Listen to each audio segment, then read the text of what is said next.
While riding my bike one early autumn morning, an unusual thing happened. I distinctly heard a title of my next painting, The Messenger. I was so relieved. Both the title and the image were ready for me, all at my fingertips. I could not wait until the next morning, when I could play with whites, in order to form a snow owl in flight.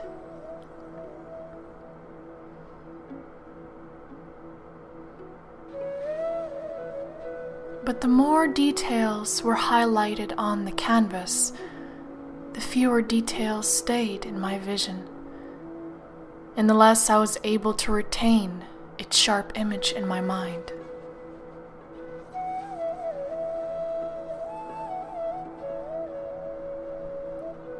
Then I noticed a nest, but by the time I filled it up with the eggs, the owl vanished. Not a feather was left in my sight. It flew away from me as fast as it had arrived, as if telling me it was enough. I have to trust an impulse, or maybe even a spiritual mandate, to eliminate my favorite characters on the canvas. Otherwise, I would not see what I'm supposed to see. But I was baffled.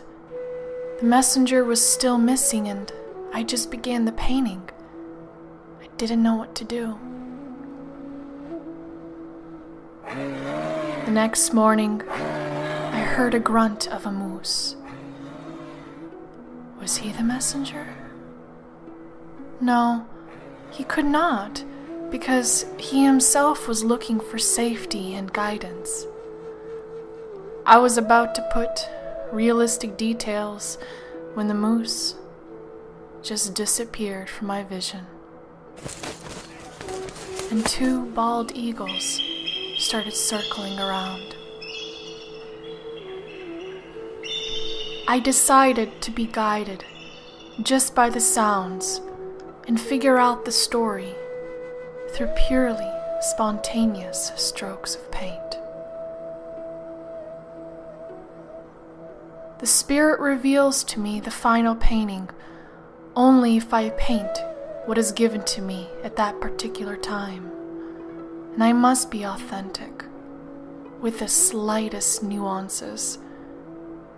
The actual reason why I do not plan anything in detail from the very beginning.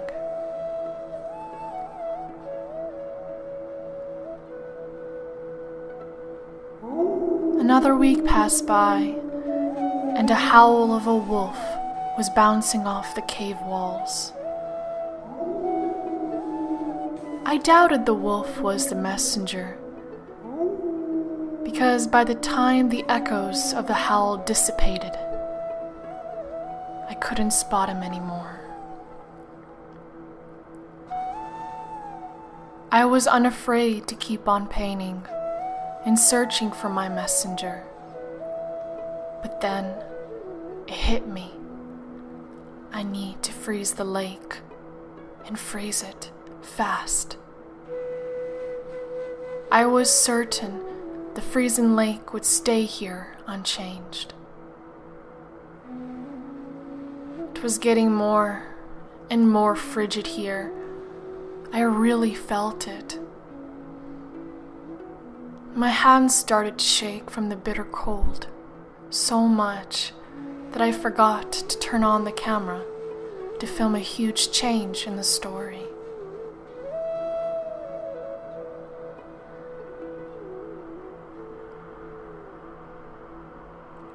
I had been absolutely positive that no human being would be on this particular canvas.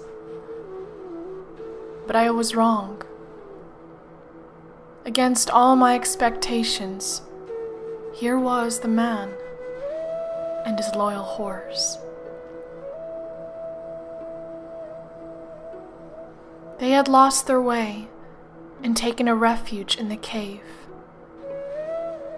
Now, I understood why I had to freeze the lake. The travelers had to escape the cave, to go home.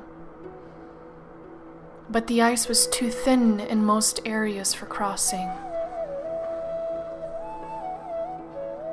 So here they were, desperate to leave the cave, when suddenly a loud call from above echoed. The same bald eagle who had been circling on my canvas for quite a while was flying over the lone strangers, encouraging them to follow him.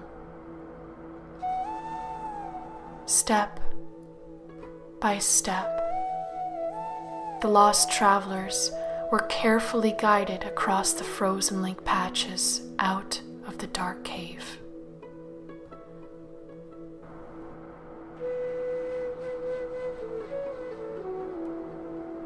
The messenger was finally found.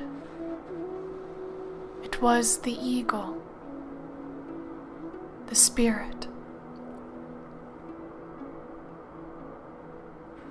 The only way I could be led to the end of the story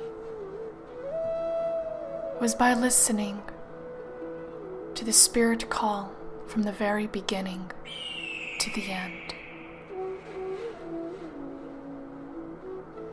By listening to every move of a flight,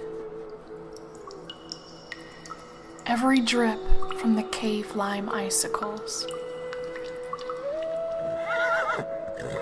and every crackling sound of the freezing lake.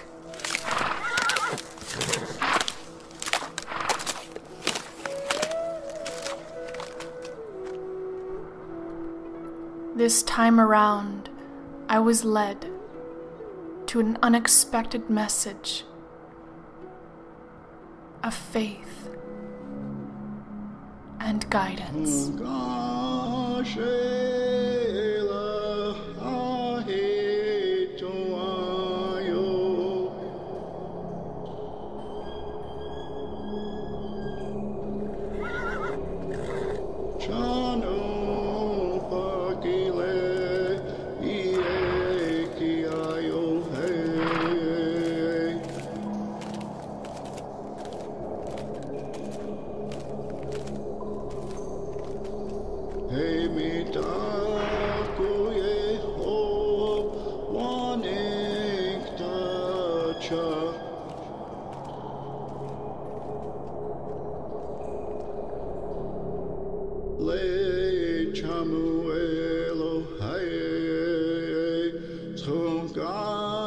Shame.